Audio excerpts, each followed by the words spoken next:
Hi, Pisces. Happy autumn. Excuse me. Welcome to your September 2021 astrological forecast. So, this time of year, every year, I would probably normally say it's the lowest point of the year. Planets are in your opposite sign of Virgo. The highest point of the year is when planets are in your own sign. But there really isn't too much for you to deal with right now, I think. Uh, the right now in September, the Sun and Mars are still in Virgo. Okay, so maybe some of your stuff has already passed. Maybe a lot of your crap or it hit the fan, in August, and not so much in September. Though Mars is still here. Okay, Virgo's your opposite sign. It's in your seventh house, directly across from your first house of Pisces. Seventh house is close relationships, a business partner, a romantic partner, a close friend. It's also the house of open enemies. I think I probably covered this last month even. Just meaning that when Mars is in your opposite sign, people tend to mess with you a little bit more than they normally would. And an open enemy, okay, or a competitor, seems like they just out of the blue come at you, okay? A lot of times it's just timing. It may seem that way, but they're doing something and your paths cross, whatever.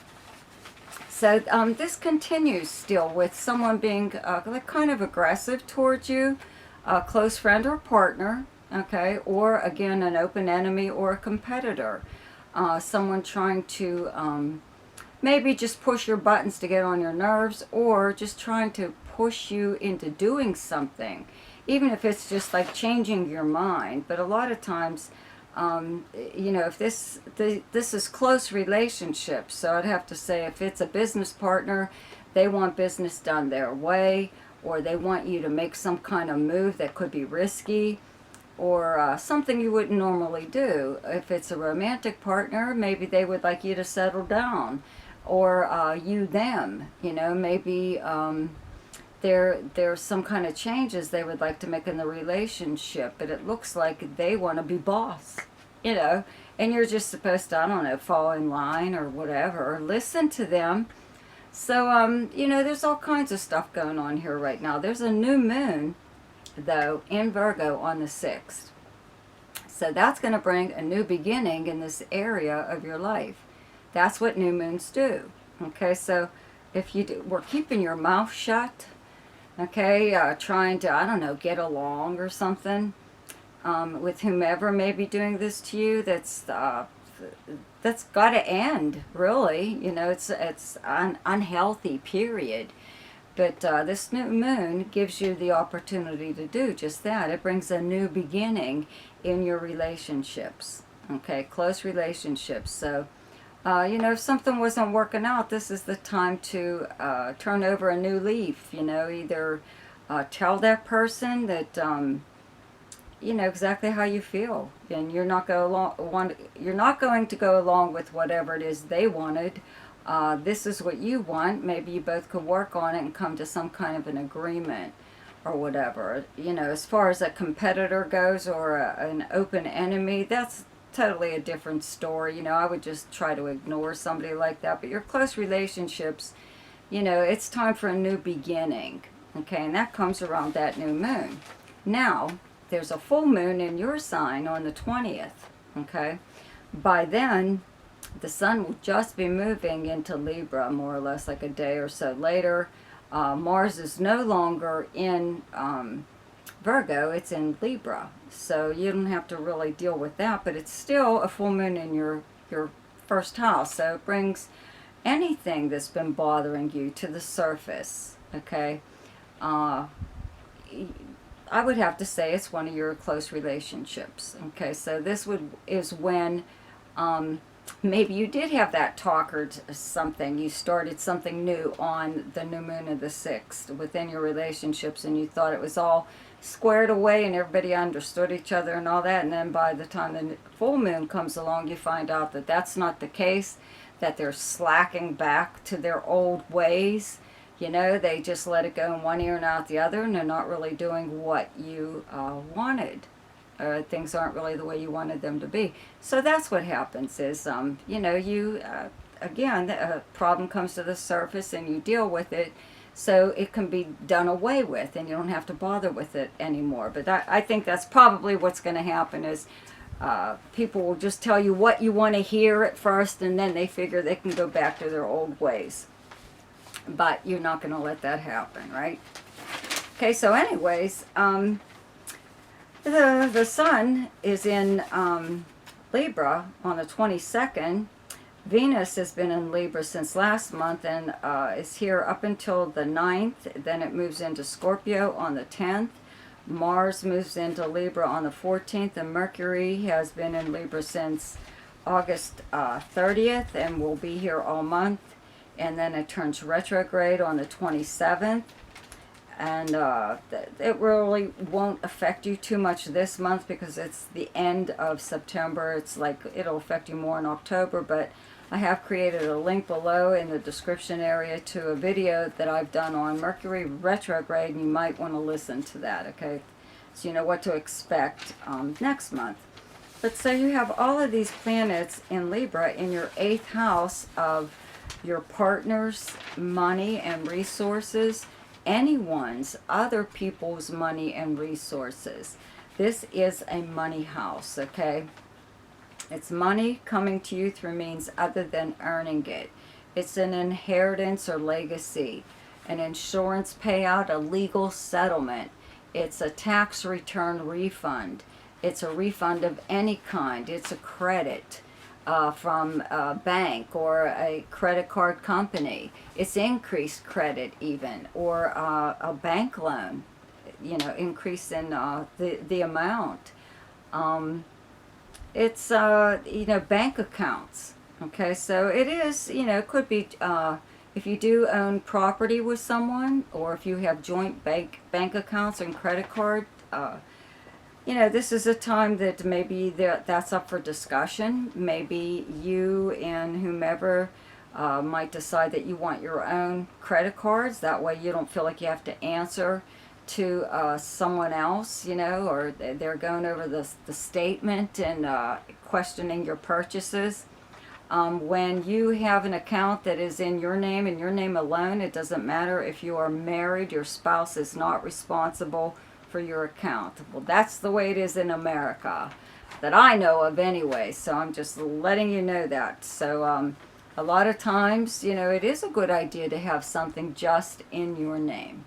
Okay, so this might be one of those times where you decide to do something like that. That way you don't have anybody nitpicking at you, you know, or trying to figure out where's the money going, you know. This is another time, though, when people are pretty generous with you. You know, having Venus here since last month up until the 9th of this month means that they're still helping you in some way.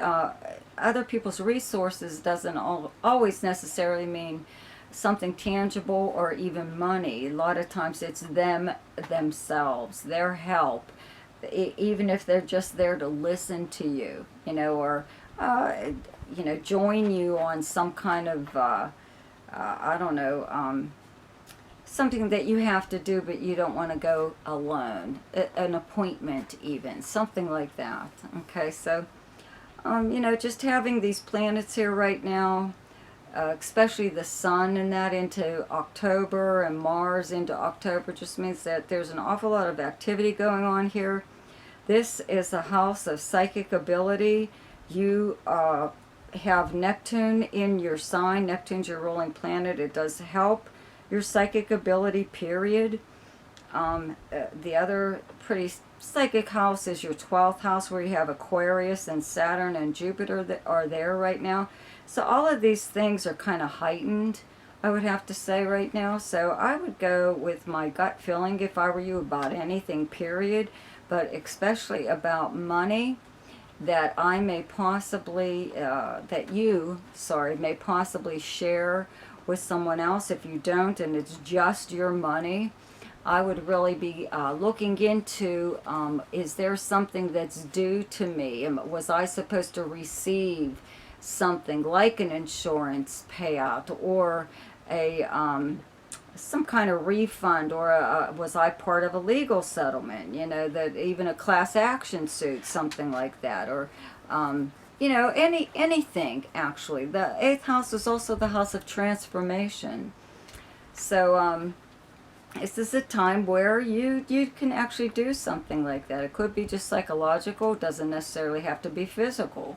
You know, you could just make up your mind about you're going to be this or that way from now on, and ta-da, there it is, it happens. Okay? So Venus moves into Scorpio on the 10th, where you have Scorpio in your chart as your 9th house. It's a fellow water sign. Will create a very nice trine to whatever planets you have in Pisces and your rising sign. Ninth house is a big travel and communication house, because it is directly across from your 3rd house, where you have the sign of Taurus, and Uranus is in Taurus right now, so this Venus will be opposing the planet Uranus sooner or later. I would have to say that you may have some kind of surprise phone call or letter in the mail or postcard or something like that from somebody who lives at a distance, possibly in another country. It could be, you know, it could be a relative or something. It could be a sibling, cousin, something like that. But it could be just someone, even that you used to go to school with, possibly university, college, something like that. But it's a time, though, too, where you start to take an interest in, let's say, other cultures, even if it's just for the food alone, you know, recipes from a different part of the world, all kinds of stuff, you know. But this is the big travel and communication house. So when other planets move here, it'll be activated a lot more than just having Venus here. Venus here makes it pleasant. You know, what doesn't Venus do, right? But you need a little bit more activity going on here to get a lot more action from your 9th house. Right now, just having Venus here is nice enough, but it doesn't bring a whole lot of tangible activity that you could say, oh yeah, this happened and that happened. Anyways, the best time to do something each month is when the moon is in your own sign, and the moon is in Pisces on the 18th, 19th, and 20th. The best time to lay low is when the moon is in your opposite sign, and your opposite sign is Virgo, and those dates are the 5th, 6th, and 7th. The best time for romance, recreation, creativity, fun, any kind of gambling or speculation, and anything to do with children is the 1st, 2nd, 3rd, 14th, 15th, 16th, and 28th. The best time for money is the 8th, 9th, 21st, 22nd, and 23rd. The best time for your career is the 12th, 13th, and 14th. And the best time for communication and travel is the 10th, 11th, 23rd, 24th, and 25th. So I'd like to thank my subscribers for also sharing and liking my videos. And if you aren't a subscriber, please subscribe now. Check out my weekly forecast. Check out Ask Me a Question. It's in the description below this video. There's also a link there to my website if you would like to have your personal chart done, because this is just a general forecast. So if you would like something a little bit more specific to yourself, you would have to have your chart done. Okay? So I will see everyone next week. Goodbye.